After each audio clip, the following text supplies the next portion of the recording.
Assembly అభ్యర్థుల list విడుదలైన AP బీజేపీలో కుతకుతలు కొనసాగుతున్నాయా? సీట్ల పంచాయతీ సెగలు రేగుతూనే ఉన్నాయా? బీజేపీలోనే పుట్టి పెరిగిన నేతలకు సీట్లు రాకపోవడానికి కారణమేంటి? చంద్రబాబుకు వ్యతిరేకులమనే ముద్ర వేసుకోవడమా, లేక బీజేపీ అధిష్టానం చెవిలో చంద్రబాబు చెప్పిన మంత్రమా?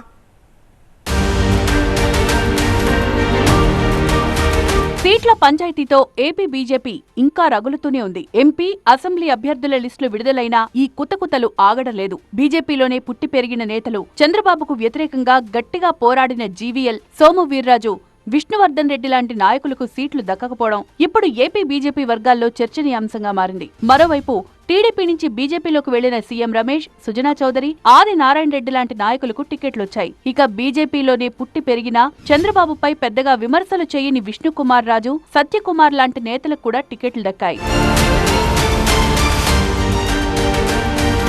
సోము వీర్రాజు లాంటి నేతలకు టికెట్ ఇస్తే టీడీపీ ఓటు ట్రాన్స్ఫర్ కాదని బీజేపీ హైకమాండ్ కు చంద్రబాబు చెప్పినట్లు తెలుస్తోంది. దీంతో బీజేపీ హైకమాండ్ కూడా ఓటు ట్రాన్స్ఫర్ అనే అంశాన్ని పరిగణలోకి తీసుకుని హార్డ్ కోర్ యాంటీ చంద్రబాబు నేతలను పక్కన పెట్టినట్లు చెప్తున్నారు. ఇప్పుడు ఇదే ఏపీ బీజేపీ వర్గాల్లో బీపీ తెప్పిస్తోందంటున్నారు. బీజేపీలోనే పుట్టి పెరిగి మొదటి నుంచి పార్టీని నమ్ముకున్న నేతల్లో దీనిపైనే చర్చ, రచ్చ జరుగుతున్నాయని సమాచారం.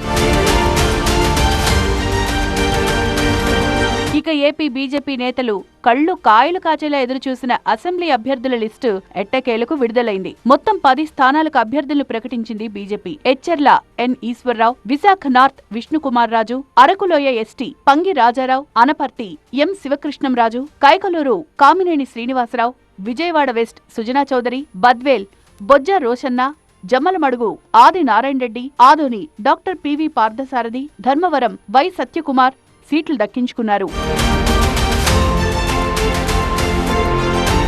గతంలో టీడీపీ మొదటి జాబితాలో ప్రకటించిన 2 స్థానాలు తిరిగి బీజేపీకి కేటాయించారు. అరకు అసెంబ్లీ అభ్యర్థిగా దొన్నుదొరను గతంలో చంద్రబాబు ప్రకటించారు. ఇక అనపర్తి అభ్యర్థిగా నల్లమిల్లి రామకృష్ణారెడ్డి పేరును మొదటి జాబితాలో ప్రకటించింది టీడీపీ. ఇప్పుడు ఆ 2 స్థానాలు బీజేపీ కేటాయించారు. ఇక అనపర్తిని బీజేపీ కేటాయించడంతో అక్కడ టీడీపీ నేత నల్లమిల్లి తీవ్ర అసంతృప్తికి లోనవుతున్నారు.